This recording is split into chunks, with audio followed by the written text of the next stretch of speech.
Hey everyone, welcome back to the shop. Today, let's figure out how I'm going to get the wings on the Stampe.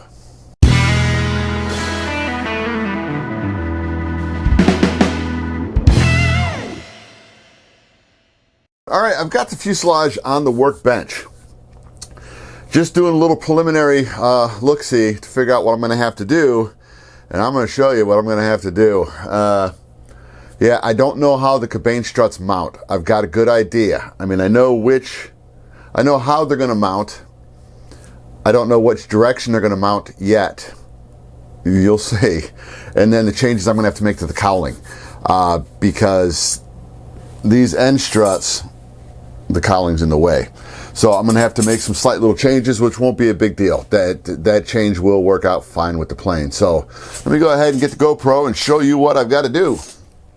All right, here is the spot I am talking about. You can see they got 2 holes, top and bottom, and that's how they've got this set up. I originally thought this may be set up for adjustability, but no, when you look at it, they've got one in the top, one on the bottom. There's still going to be a little bit of adjustability, but not a whole ton of it. So I'm good to go on that. I just don't know if it's going to go on this way, which is going to be on the other side, if it's going to go on this way, or if it's going to go on this way. Yes, but you can see how it's going to hit the cowling. Somebody's coming in next door. So what I'm going to have to do is I'm going to have to modify the cowling. If it comes back to taping it, so I end it a little bit earlier, bring it up over the top, I can still have this little kick out over the top, and then so it may end up coming back to about here. So if I come all the way down. So I'm going to get the wing mounted first, and then once I've got the wing mounted, I'll go ahead. I could take the wings off, leave the cabane struts on, and then I can go ahead and slide this in just to see how well it's going to fit. All right, I got the cabane struts mounted. Come to find out, you can't use the screws, you're going to have to use the bolts. So right now it's just held on temporarily with the screws. I decided to go with the screws first because I didn't know if they had hard points in the fuselage, and they don't. So we're going to end up having to use the 3mm bolts, if we want to call them bolts, to hold the cabane struts on. So let me show you the little teeny things we're going to have to work on, because I'm not happy with the amount of play I've got in this. So let me point you this way and I'll show you what we're doing. Okay, here's our little problems. As you can see, we have a whole lot of side-to-side rocking movement on this. So what they're going to have to do is you're going to have braces come down from the cabane strut up towards the top. In real life, they've got mounts. They've got a point right about here and then one right about here. They use cables in real life on them. I still have an option if I want to do cables, or if I just want to go ahead and cut some aluminum strips and then make an attachment point up here and then have it connect down here, so that we get rid of this. Because this, even if you have cabane struts out there on the wing, you're still going to have this side to side, and as you can see how loose everything is, it's not pretty. So what I'll do is come on in the inside. I will take out the rest of the foam that I had to burn out. I'll go ahead and strip it out down the center of this. I'll put in a block, a mounting former, if you want to call it that, from the firewall right back to here. It'll probably only be, you know, maybe 3/8, ½ inch wide of ply, and I'll just run it from right behind here all the way up to the front, and that's where they'll attach. So that will get rid of all this slop up front. So let's get the wings off, flip it upside down, and let's put that little brace in. All right, she's got her wings clipped. So let me show you how I'm going to remove the foam. This is going to be fun. We're just going to try it. No guarantees. All right, what I did was just got a piece of wire. It's probably like, I don't know, 60 thousandths wire. I'm just going to come in. I've got my little torch over here, and I'm just going to warm the tip of the torch, and then I've got a piece of balsa I'm going to go ahead and hold in place inside and come in and just very slowly start to melt it, just for a groove. And I'm hoping it's going to work. We're going to find out.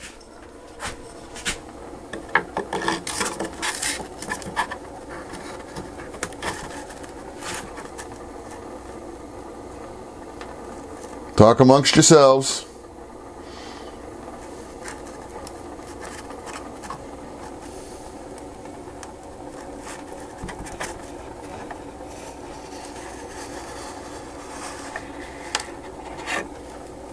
Oh, that works a lot better than I thought it was going to work. Let me get the other side done and I'll show you how it looks.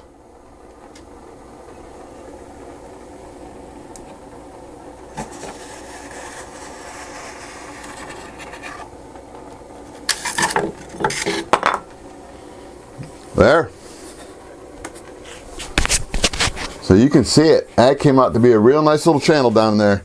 So I'm going to come on in because I think I've got it deep enough. I'm going to come in with, I may have to make a little scrape. I've got a, there, see, we got it set up. Let me grab one of my little chisels and see if I can get it to fit inside there where it's going to work.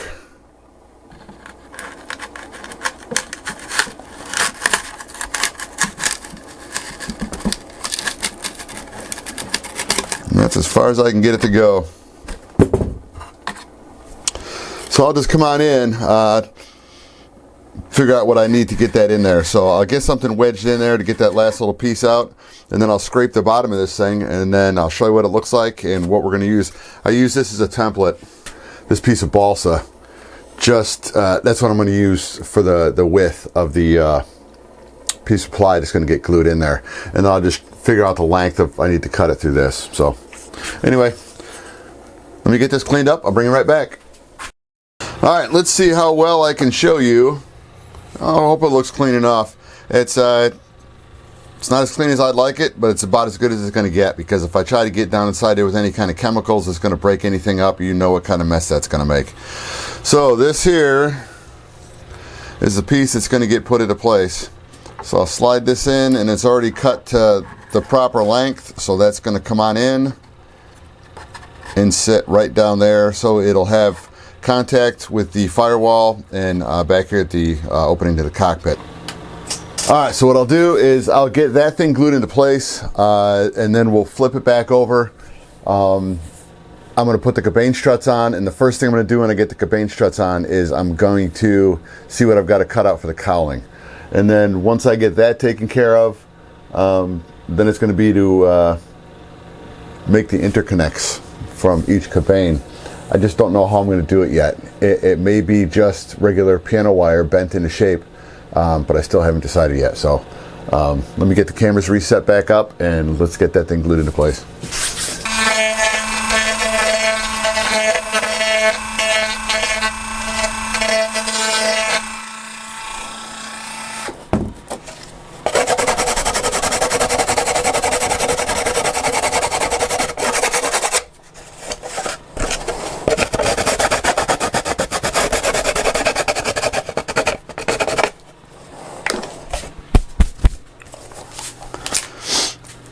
Alright, what I had to grind out,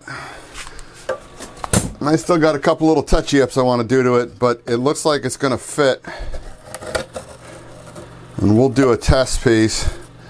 And I'll grab the little GoPro and show you kind of what it looks like. Anyway, this, I had to come in.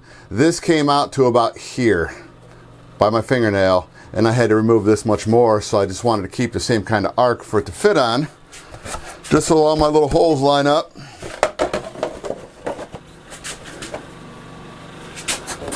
And we are looking good. Let me just take you off the stand instead of fire the old GoPro, just to kind of show you what I'm looking at. Alright, I wanted to have it set up so that all my little pinholes where the screws go through line up. This one, yeah, that one's going to be the little issue. Hopefully I'm not out of focus too far. This one's going to be the little issue. Got to figure out if I want to use that one or if I want to move more up to the top. I'll work on that later on. But if I do decide to keep it here, every time I need to pull the cowling off, I'll have to go ahead and pull the cabanes off, which is not that big of a deal. Because you can see, I don't know if you can see, 3mm, there's a nut. So, and these things are rock solid now. So it's just the side to side that we have to adjust. So we've got the piece glued in, and that's where the attachment point is going to be for the the inner cabane struts, if you want to call it that one. It's going to go from here to the center, here from the center, and here as well. I just don't know how I want to do this one. Yeah, it's going to be interesting because this in the rear has to come forward and the front has to come back a little bit.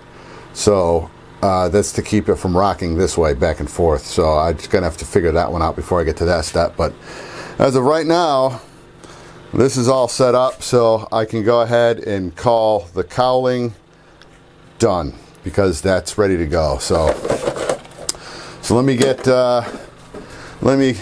do some thinking on how I want to set this up, because it's going to be very interesting.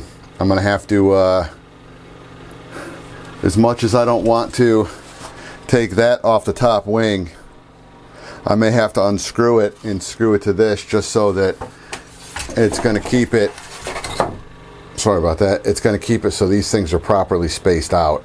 Yeah, it's going to be interesting. Hey everyone, welcome back to Crazy Land.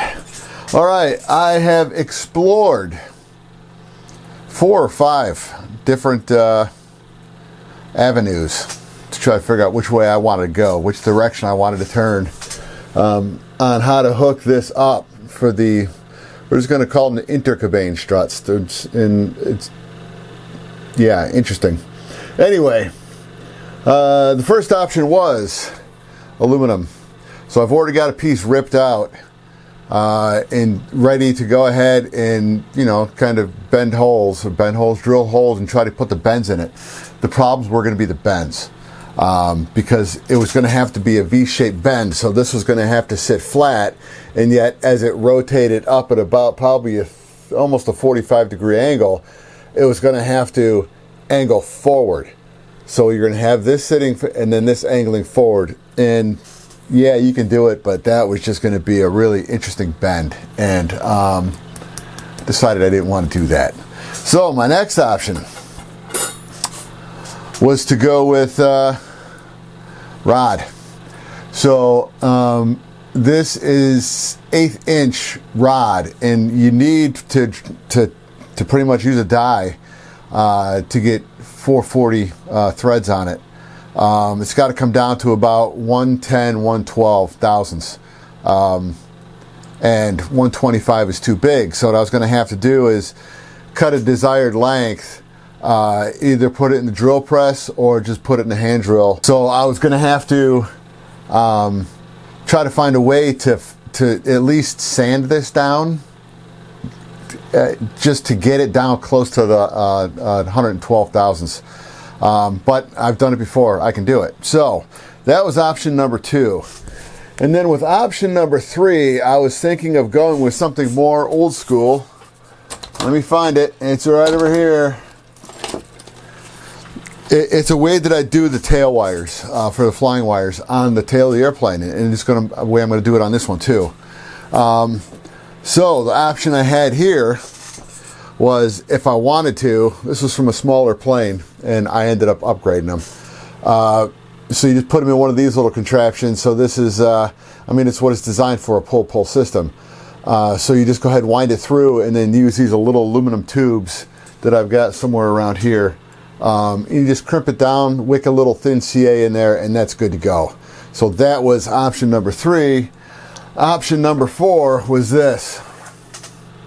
A bigger variety, the same way I'm going to do the tail. And I figure this is going to work out real nice. So let me get Mr. GoPro, if he pays attention to me this time.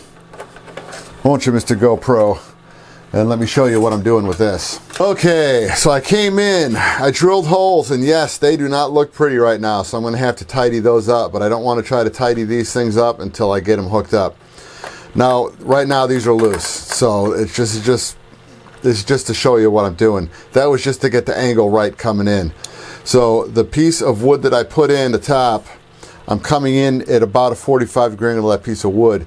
And the reason why they're bigger holes than they need to be is because when you're coming in with the first drill bit, it's really dancing around off the side, because you're coming in like right at the point and then coming out in the middle. So it's it will work. Like I said, I just got to tidy it up. So I'm not that concerned by this. So now the question is, how am I going to secure these things on the inside? So the way I'm going to do it is I'm going to come on up when I get these pieces put in, and I'm hoping I can find one here. All right, what I'm going to attach to the campaigns are these. This is what I use for the flying wires on the DH71. If I get that wrong, you can just go ahead and yell at me. That was the single wing DeHavilland. That was before the DeHavilland Tiger Moth came into effect. So, you know, before this one, its little brother was a single winger. And if you go back and look at my videos, I built one. So that's going to come in, and then I don't know where I'm going to attach it. It could be down lower. If I put it up here through this, every time I take the wing off, it's going to release itself, and it might be a pain in the butt to put these back together again. I don't know yet. I may just do it that way. So there's going to be, it's either put it up here or put it down here.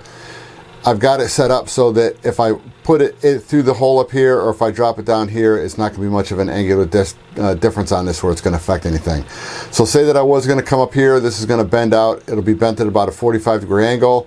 That'll hook into here. So I'll have this attached with the crossbeam, have it attached. Then when I push this wire through, I'll just grab a set of forceps. I'm up on the inside of the fuselage, and then while this is pulled tight, I can pull down on what's already in there right now because it hangs through probably about 8 inches.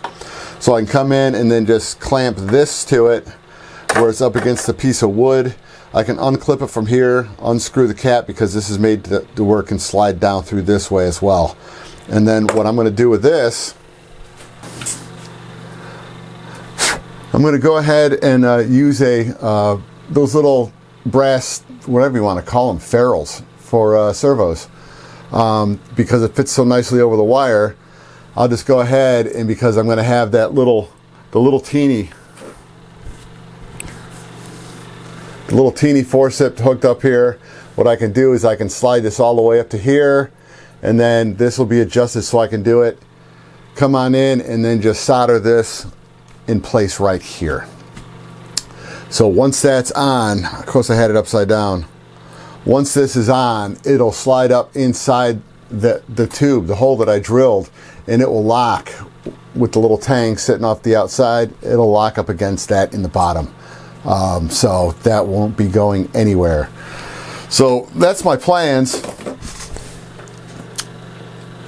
Yeah, that's my plans. So what I'm going to do is I'll do all that stuff probably off camera, and we'll call this a video. So I'll see you guys next time down in the shop.